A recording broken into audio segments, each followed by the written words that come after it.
Cartago, terra de mistérios fundada há mais de 2000 anos. Guiados pela riqueza, poder e ambição, alguns pioneiros construíram um império que dominou o Mediterrâneo por mais de 600 anos. Eles desenvolveram as mais avançadas tecnologias da época, tanto no país quanto nas mais remotas regiões então conhecidas.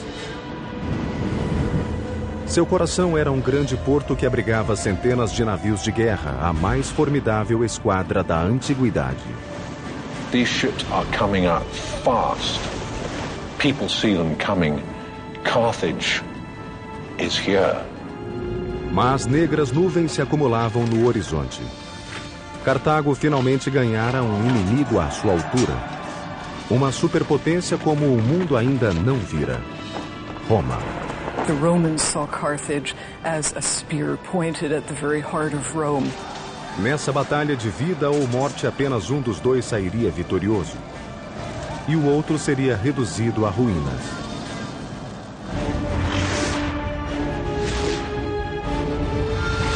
Construindo um império. Cartago. Sangue. Massacre. Brilhantes conquistas da engenharia e atos de bravura suicida marcariam o embate das duas superpotências do mundo antigo. Roma e Cartago. Foi uma luta de morte. E o resultado mudaria o curso da história ocidental. Welcome to Tunisia. Hello, I'm Peter Weller. When I was a kid, I heard the name Carthage.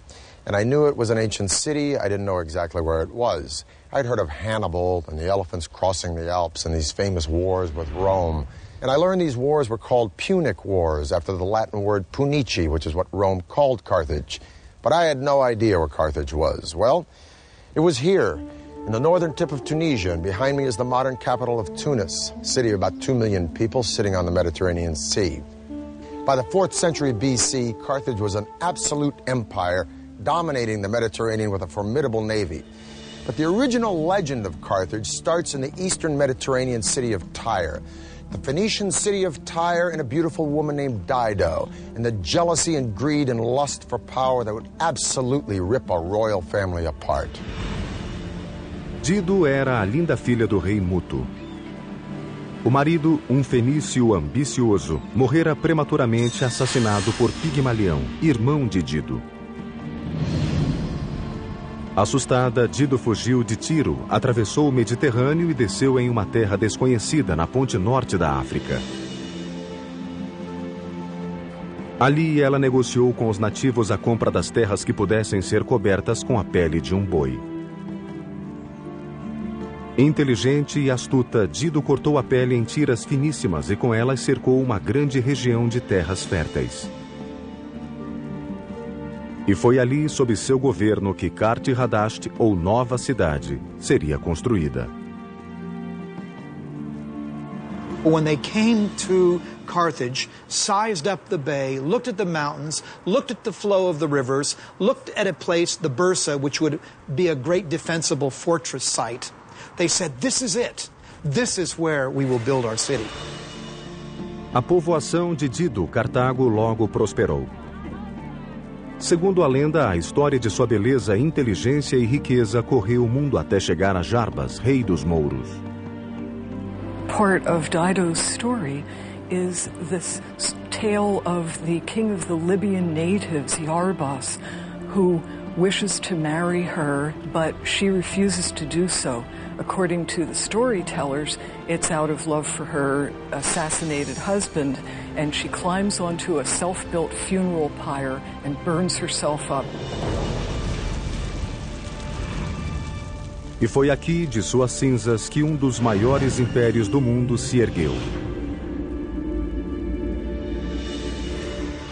Cercados de vizinhos poderosos e com pouca terra, os fenícios de Cartago voltaram-se para o mar. Eram pioneiros, pragmáticos, abertos a novas ideias e extremamente inovadores. When Dido established the city, the new city, a lot of people's eyes obviously opened wide and said, hey, a new city, a new start. And as these trading routes that Carthage pioneered expanded, it very rapidly became as international a city as anywhere then in the world. Nos 200 anos seguintes, Cartago evoluiu para a grande potência mediterrânea, fundando colônias na Córcega, Ibiza e norte da África. By around 700, maybe 650 BC, Carthage is a force to be reckoned with. Everybody's heard of it. Nobody messes with it. It's a very important city. Através de extensas rotas comerciais no século VII a.C., os novos territórios geraram grandes tesouros para Cartago. A população chegou a 300 mil, tornando-a uma das maiores cidades do mundo. To some extent, you could compare it to a Manhattan. This is a huge population living in a relatively small area. So this is an important commercial and cultural hub, not only for North Africa, but also for the entire Western Mediterranean world. Antes dos cartagineses, grandes obras de engenharia tinham sido lançadas em honra aos deuses. O foco de Cartago era outro. Tal como a América 2.500 anos depois, a riqueza de Cartago atraía legiões que buscavam fazer fortuna.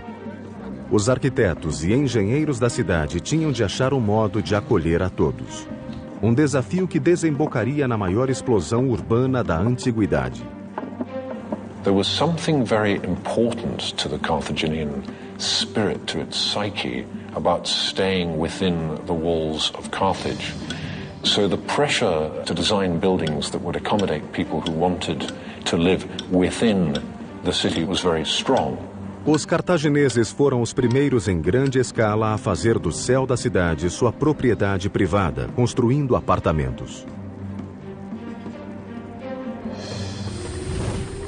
These were as high as 6 stories, very densely populated. Why? Because people wanted to come to Carthage. It was a successful, happening place. If you wanted to get on in life, you wanted to come to Carthage. Para erguer uma grande cidade, era preciso primeiro achar um bom material com que construir. A solução estava em El Awaria, na Baía de Túnez. Nessa longínqua pedreira havia um suprimento aparentemente inesgotável de calcário, que era fácil de trabalhar e rápido na secagem. Limestone is the perfect choice for building. And there were limestone depositions geologically in that area, in that basin, very close at hand. Os arqueólogos acreditam que, tal como os egípcios, os cartagineses cortavam cada bloco de pedra pelo método mais simples, com água e madeira.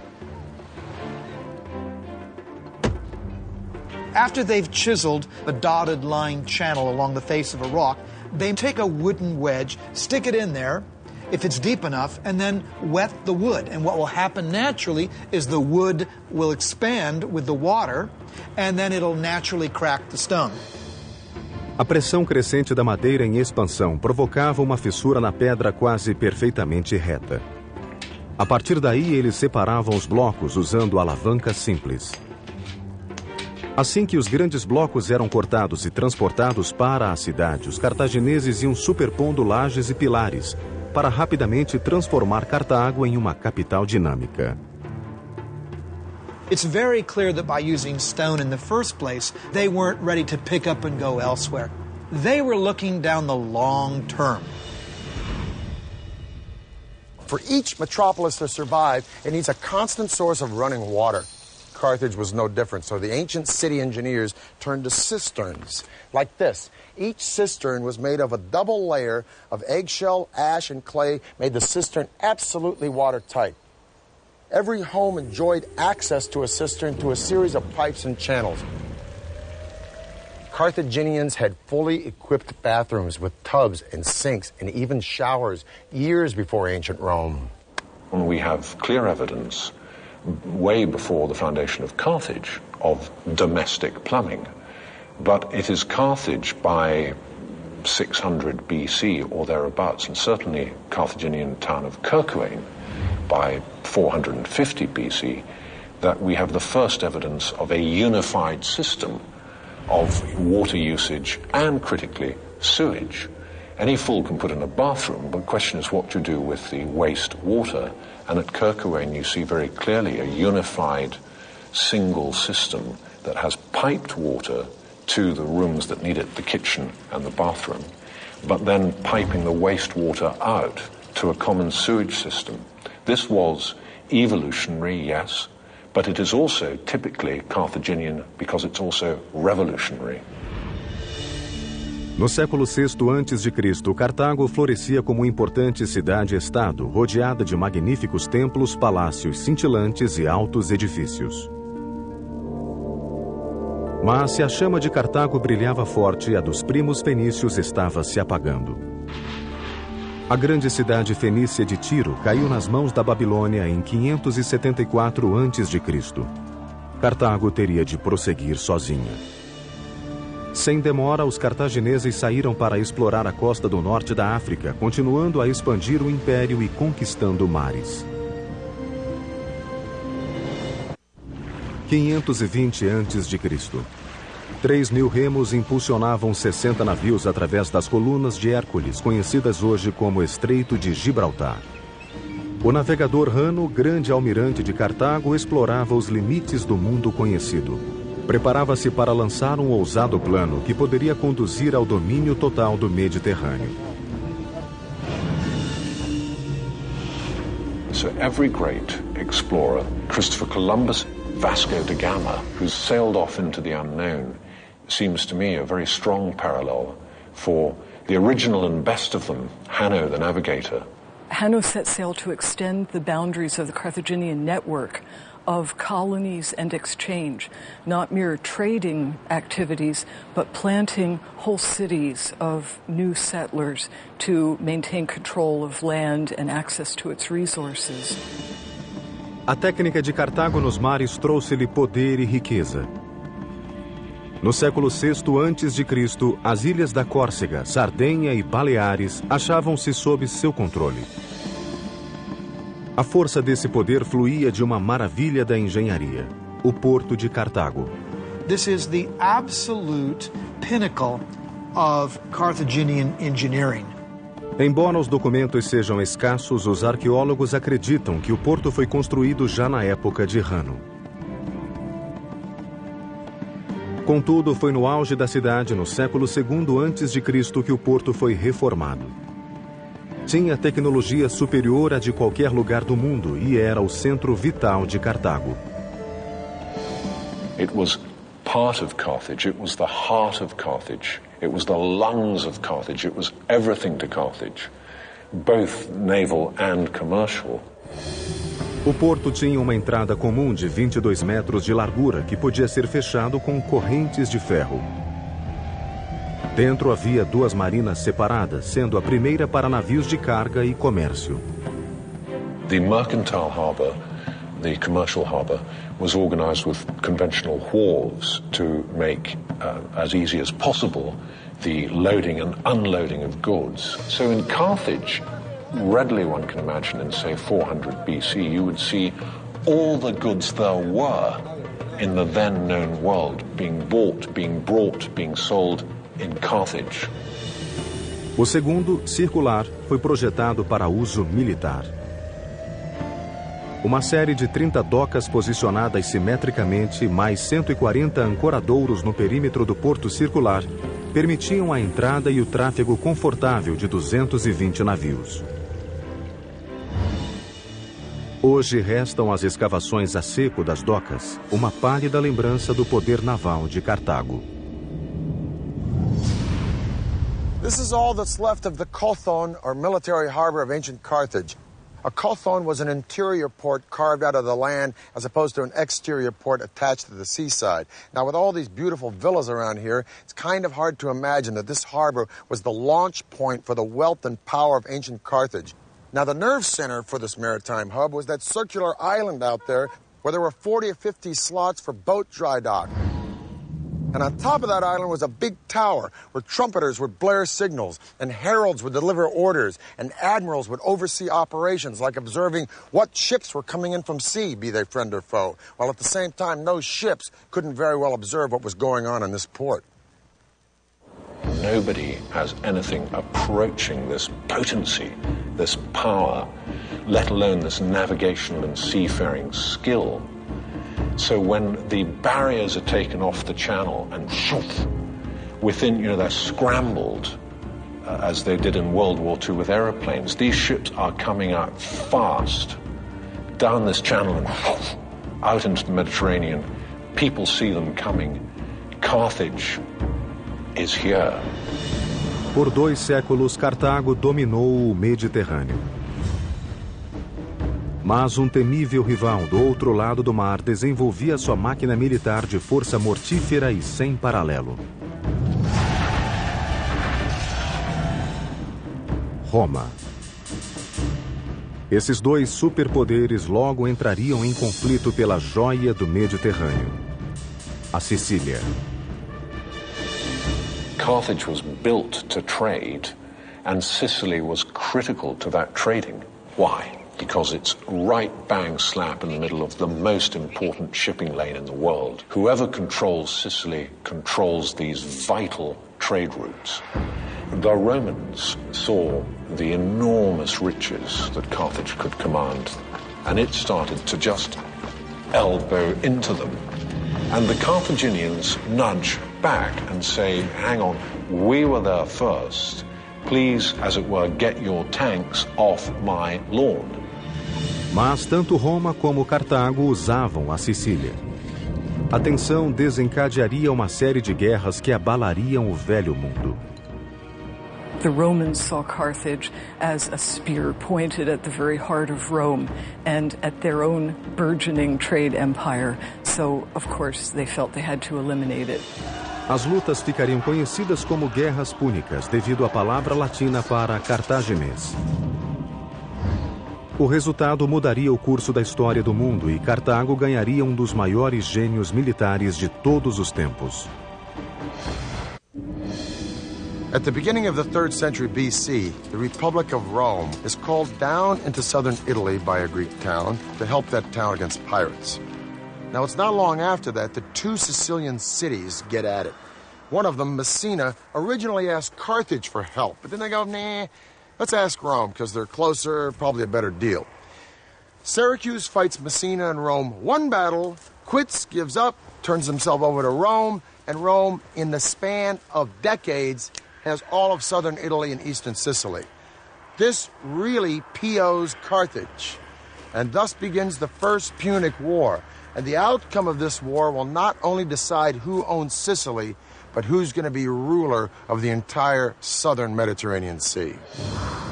264 a.C. Roma e Cartago começaram a Primeira Guerra Púnica. 17 anos depois, os 2 ainda mediam forças, exaustos numa orgia de sangue. Essa situação virou apenas quando um feroz e carismático chefe militar, Amílcar Barca, assumiu o comando do exército cartaginês.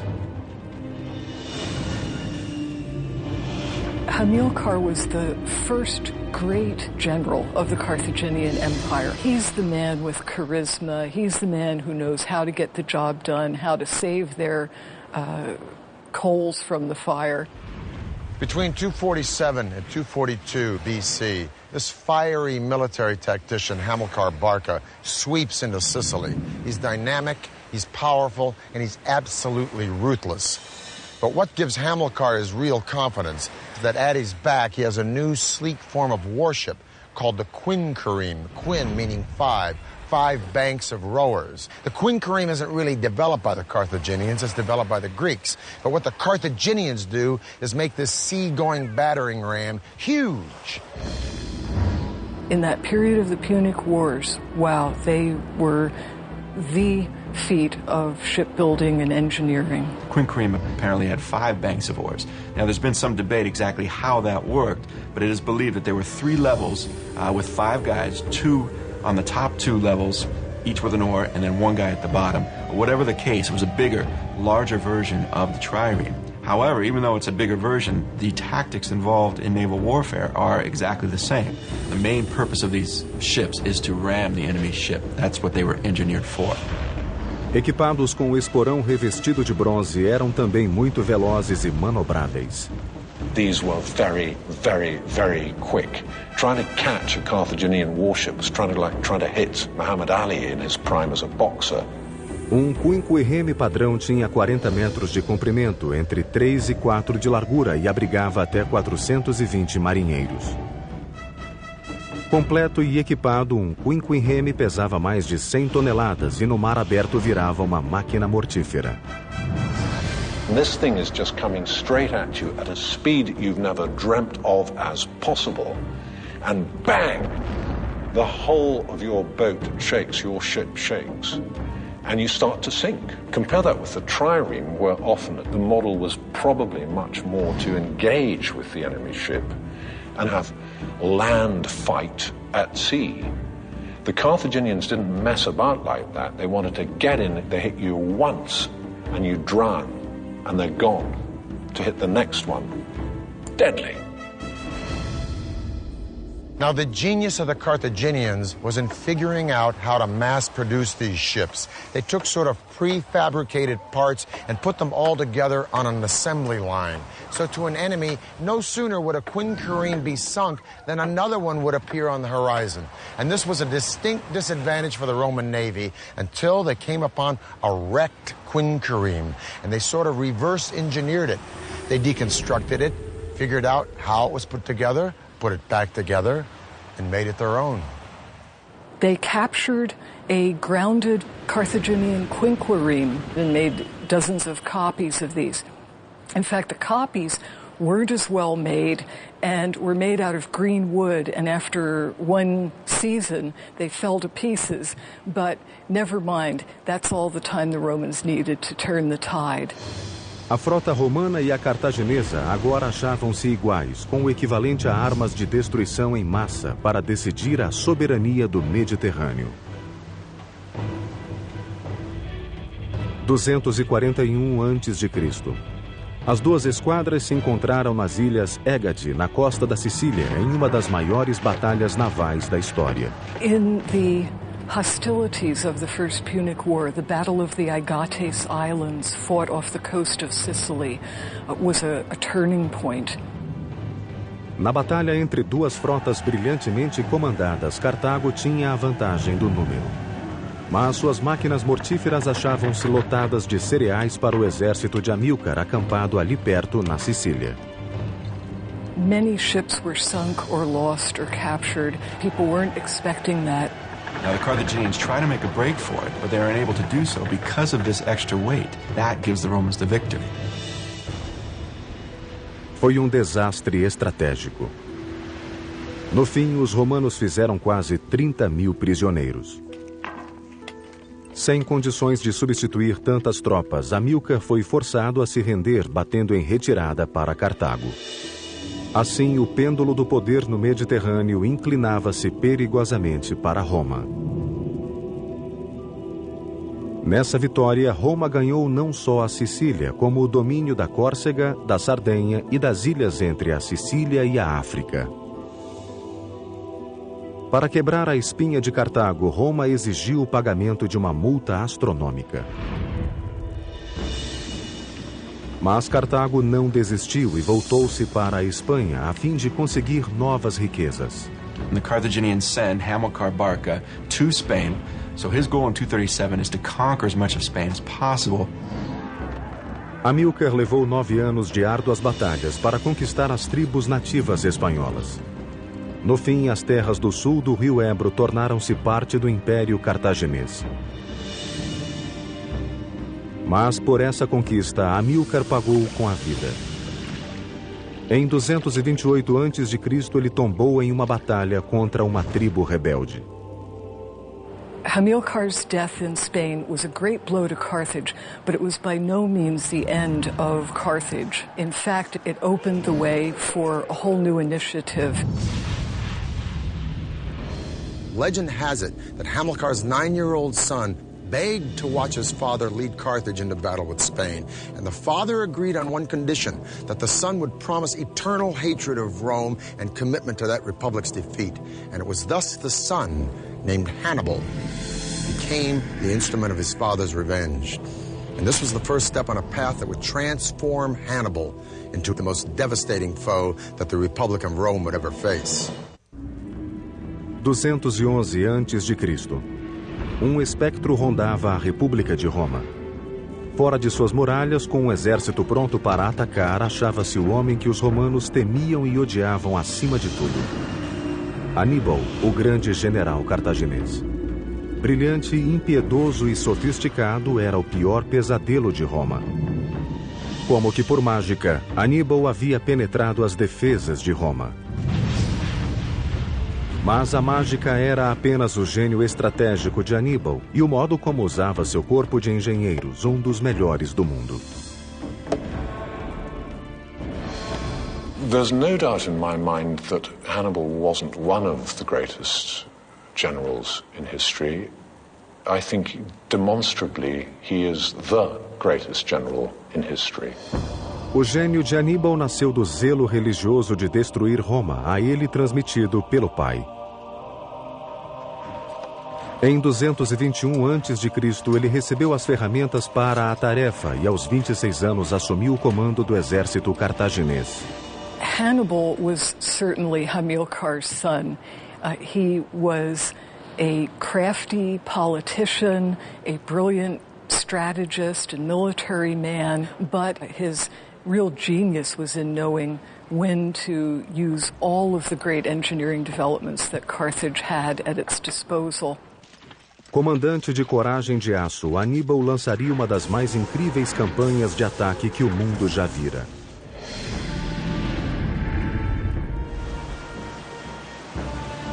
Roma tinha o controle do Mediterrâneo, ou seja, Aníbal não poderia chegar ao inimigo pelo mar.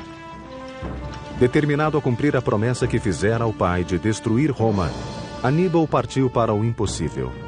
Marcharia por terra através dos Alpes até o coração do Império Romano. Now, Hannibal knows he's greatly outnumbered. He knows he has a relatively small army in comparison to the Romans, but he does come up with a strategy which he believes will bring him victory. And what he has to do is take his army to Italy itself and attack the Romans on their home field. Aníbal partiu em 218 a.C. Tinha um exército de 90.000 homens, 12.000 cavalos e 37 elefantes comprados de vizinhos do sul. Elephants have been used in battle for centuries before this. They could be the turning point in a battle because the cavalry of the enemy could not withstand elephants. Therefore, Hannibal believes it's worth it to try to get these elephants to Italy. Em outubro, eles tinham percorrido mais de 1.000 quilômetros quando depararam com o primeiro grande obstáculo: o turbulento rio Ródano, na França. Even at its narrowest, shallowest time of the year, the Rhone River is still going to be somewhere between 100 to 150 to 200 meters wide. It's going to be daunting to all of Hannibal's field engineers. Do outro lado, grande número de gauleses aguardavam para combater. Mas a muralha de água era um obstáculo mortal que devia ser transposto primeiro. Os engenheiros de Aníbal teriam de domar a mãe natureza. Not only are the engineering feats daunting, but you also have crowds of insubordinate and hostile tribes waiting on the other side of the river. A solução seria um dos mais espetaculares feitos de engenharia. Uma série de jangadas gigantescas que levavam os animais e suprimentos de uma margem a outra em tempo recorde. These rafts were about 200 feet long and 50 feet wide. Now that means that you can't just use one single tree trunk. You have to also put multiple trees together and then lash those together too. This requires more than a Boy Scout knowledge of knots. Com rapidez e eficiência, os soldados de Aníbal abateram enormes coníferas na floresta adjacente e amarraram os troncos com fortes cordas. Os engenheiros tinham de considerar também a psique dos elefantes. Assim, cobriram os troncos com uma camada de sarrafos e outra de terra bem socada para os elefantes acharem que estavam em terra firme. Quando tudo estava pronto, Aníbal deu sinal para soltar as jangadas. Os gauleses que aguardavam ficaram estupefatos quando viram o general cartaginês liderando o exército, a cavalaria e os elefantes através das águas turbulentas do Ródano. Quando ele chegou à margem oposta, os gauleses, tomados de pânico, fugiram sem tentar atacar. A operação toda levara pouco mais que 9 dias. I think the crossing of the Rhone in such a short space of time using rudimentary equipment is one of the great achievements of military history. And people slightly forget the small engineering miracles that made all this possible. Aníbal e seu exército continuaram rumo ao sopé dos Alpes. O inverno chegava e os soldados sentiam fome e exaustão. À medida que subiam, depararam com outro obstáculo que parecia intransponível. Rochedos escarpados. Mas os engenheiros tiveram uma ideia que permitiria ao exército não só ultrapassá-los, como atravessá-los. The stratagem of crossing the Alps certainly shocked the people of Italy. No one expected an army with elephants to make it across. And although the Alps may have seemed in places impassable, this idea of breaking up the mountains themselves to create a pathway to get your pachyderms across was a brilliant idea. Now, how did Hannibal get his men, not to mention all those elephants, up, over, around, or through these giant boulders? Well, according to the Roman historian Livy, he came up with an ingenious plan along with his engineers that would literally move mountains. They cut big crevices through these boulders, and then they got wood from the surrounding forest. They'd wrap these boulders in the wood, and when the wind was right, they'd torch the wood. The rocks would heat up, and just when they were hot enough, they'd pour boiling vinegar into the crevices, which would shatter or melt the rocks such that his men could break them apart with iron implements. Now, what was Hannibal doing up in the Alps with all this vinegar? Well, if this is true, and we like to think it was, otherwise how did he get across the Alps? It speaks volumes to the genius of this brilliant general. I'll tell you one thing, after navigating the snow of the Alps, the sight of the plains of northern Italy must have been very, very welcome. Em agosto de 216 a.C., perto de Canas, no sul da Itália, Aníbal novamente enfrentou as tropas romanas comandadas por Terêncio Varro em um conflito decisivo que selaria o destino dos dois impérios. Ao nascer da aurora, Aníbal reuniu um exército de 50.000 homens, reforçados por mercenários contratados contra os 90.000 soldados de Varro. Varro decidiu esmagar o inimigo atacando o centro do exército de Aníbal. Esse foi seu grande erro. Adivinhando a estratégia de Varro, Aníbal ordenou à cavalaria que cercasse as fileiras romanas pela retaguarda.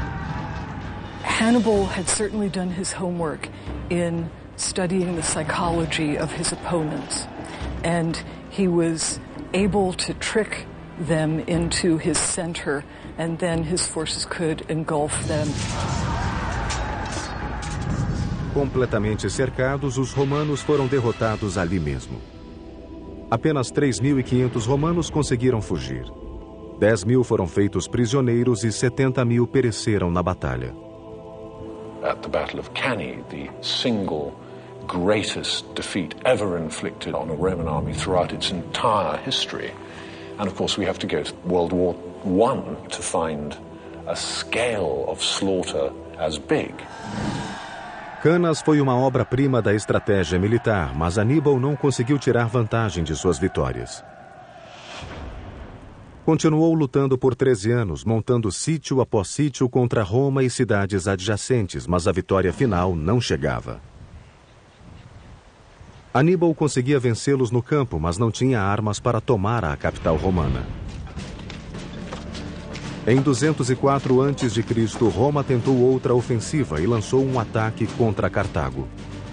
Aníbal precisou voltar à pátria para defendê-la. In 204 BC, Scipio Africanus, who had already beaten the Carthaginians in Spain, convinced Rome to let him go around Hannibal altogether and attack Carthage directly. Hannibal was recalled to his city to defend it. Now, these two heavyweights met and spoke. We have no idea what they said to one another. It's lost to history. In 202 BC, they met again at the Battle of Zama. And Hannibal was defeated. And he was forced to surrender to an enemy that he'd spent his entire life trying to destroy. He would not fulfill his father's wishes. He was exiled from Carthage, and years later, near present-day Turkey, he committed suicide. A derrota de Cartago no fim da Segunda Guerra Púnica forçou o Império a se submeter ao odiado rival. They are forced to surrender in 202 BC. The Romans again impose very harsh peace terms on the Carthaginians, meaning, first of all, they must again pay an indemnity, a tax to the Romans. Also, the Carthaginians lose their overseas territories, meaning their territory is now confined to areas just around Carthage itself. One last very important part of this treaty was that Carthage could not fight a war, any war, even a defensive war, without Rome's okay. Com Cartago despida do poder militar, o campo estava aberto para o exército romano iniciar a completa conquista do mundo antigo. Seu primeiro alvo seria exatamente Cartago, que para se defender, agora só dispunha da fortaleza mais segura do mundo. 150 a.C. Marco Pórcio Catão, orador romano e bisavô do famoso inimigo de Júlio César, passeava pelo Senado romano desatento ao que o cercava. Ele só tinha uma preocupação na cabeça: Cartago. Cato was only too well aware of the strategic position of Carthage. He could see that as long as Carthage was an independent stronghold, it was too close to Sicily and Italy to be allowed to harass shipping or maintain a military presence. He wanted it completely wiped out. Now in Carthage's one-time ally and neighbor, Numidia, starts to encroach on southern Carthaginian territory. Carthage feels obliged, and rightfully so, to defend itself, but there's a caveat. Since the Second Punic War, Carthage has promised Rome never to take up arms against anyone whatsoever without the consent of Rome. Rome sends a commission down to arbitrate this beef between Numidia and Carthage, and one of the deputies on that commission is Cato. And when Cato sees the prosperity with which Carthage has bounded back since the Second Punic War, he goes right back to Rome. He rails against the Senate that this prosperity means one thing and one thing only: Carthage is going to be at our doorstep with arms in no time. No matter what speech he makes, roads, politics, taxes, he always ends with ceterum censeo Carthaginem esse delenda, which means, furthermore, I say Carthage should be destroyed. Now, Carthage, feeling it's going to be annihilated, no help from Rome, takes up arms. Rome sends an army down to Carthage. Rome tells Carthage, you have to abandon and evacuate your city. Carthage refuses. Thus starts the Third Punic War. But now Rome has got a problem, because the strongest fortifications in all of antiquity at that time are the walls of Carthage. O tempo reduziu a fortaleza às fundações. Mas em 149 a.C., as muralhas eram a última esperança da cidade. It was a three-part wall system with massive stone circuit wall. It covered a huge extent and was thought to be unbeatable. A wonder of the world, those Carthaginian walls, and the Carthaginians trusted them. A muralha tinha circunferência de 40 quilômetros e uma série de 3 muros defensivos. Primeiro, uma trincheira, respaldada por uma parede baixa e escorada, ocupada por soldados da linha de frente que podiam recuar rapidamente em caso de ataque. O segundo muro era de pedra e dominava as defesas exteriores. Atrás dele erguia-se um terceiro muro, mais alto e impenetrável, de quase 15 metros de altura e 9 de largura. 15 guaritas espaçavam-se a intervalos de 200 metros, onde sentinelas montavam guarda. Inside this wall lived part of the Carthaginian army, including 20,000 men, 300 elephants, prepared for any type of attack that took place. Esse sistema que cercava Cartago fazia dela a mais bem fortificada cidade do Mediterrâneo, talvez do mundo. Para enfrentar os romanos, o teste seria decisivo. E no comando estava o grande general cartaginês Hasdrubal. The Carthaginian commander who would lead the Carthaginians during the Third Punic War was Hasdrubal. He is the one responsible for retaliating against the Numidians, and he is the guy who's going to be leading the main resistance. À medida que os romanos se aproximavam, os cartagineses se uniram para formar nova frente defensiva. The women gave their hair up. They cut their hair so that they could make rope to fire the catapults. They emptied the prisons. The old men volunteered. People who hadn't been blacksmiths for 20 years said, I'll try again. And they rearmed themselves in an explosion of intent and determination that we really have to go to the siege by the Germans of Stalingrad to see again. Em 2 meses de trabalho frenético, eles produziram 6.000 escudos, 18.000 espadas, 30.000 lanças, 120 navios e 60.000 mísseis de catapulta. Apesar de todo esse arsenal, Roma enviara uma força esmagadora. A cidade viu-se sozinha para enfrentar a destruição. There was no area left alone without Rome or Roman allies, with none of the colonies in a position to stand up to Rome. Carthage was left on her own. O povo se abrigou por trás das grandes fortificações, esperando contra todas as previsões que a muralha repelisse a iminente invasão romana.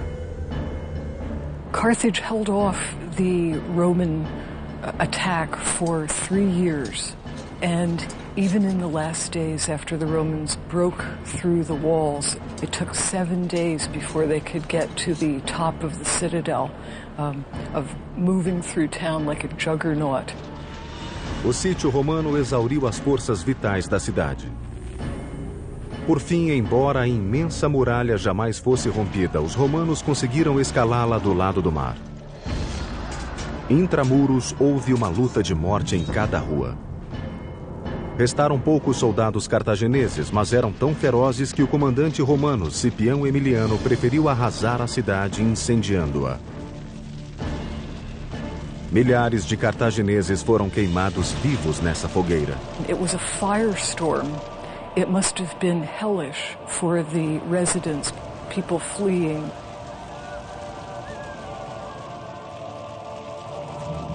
Entre o sítio e a queda, Cartago foi dizimada. A população caiu de 500 para 50.000. Os sobreviventes foram vendidos como escravos e jamais voltaram à pátria. It took just 17 days in the year 146 BC for Carthage to be completely destroyed by fire. That same year, Rome leveled Corinth, put Greece in their pocket, and overnight the Mediterranean Sea became their own private lake. Carthage would rise again, albeit this time reconstructed by Rome, like this fantastic amphitheater here at Elgin. And by the 3rd century AD, Carthage would thrive once more as a commercial port. But although undeniably Roman, the spirits and the voices of Dido and Anno the Navigator and Hasdrubal and Hamilcar and Hannibal would echo throughout those Roman walls, begging to be remembered for the remarkable achievements of their civilization. And if you listen well, you can still hear those voices whispering among the ruins that are Carthage. For the History Channel, I'm Peter Weller.